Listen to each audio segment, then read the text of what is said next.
นดูฝุ่งขนมที่พลอยพาป่าเฮาคนไทยย้ายกันไปทุกถิ่นทุกทางจงหากกันเนอไต้ดำเฮานา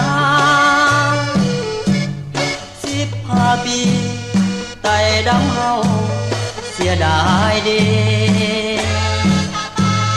เมืองเฮาเพแสนเสียดายผู้เจ้าเสินลาเพื่อนเคยอยู่ผู้เคยนอนต้องจรจำลาป้าไทยป้านาน้ำตาไตไหล15 ปีที่ไต้เฮาเสียแดนเคยหงเหืองคงขนอนอยู่สุขสบายลงแก่งตาได้สร้างสาบ้านเมืองไว้ให้บัดนี้จะเกย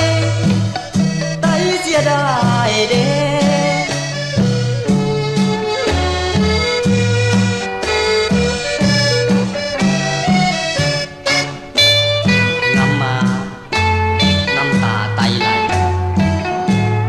เมื่อจากไก่ผู้เจ้าเสินลาอพยพลบหลีไฟลีมาไต้ดำตัวนางำหาจุมืออีวัน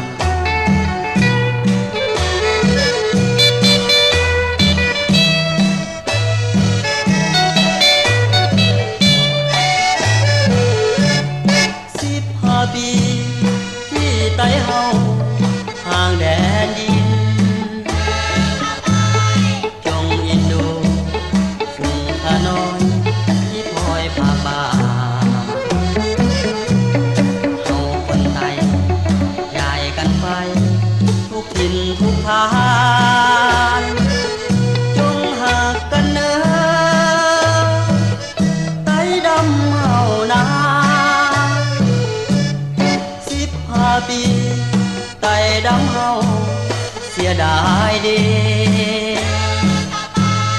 เมืองเฮาเพแสนเสียดาย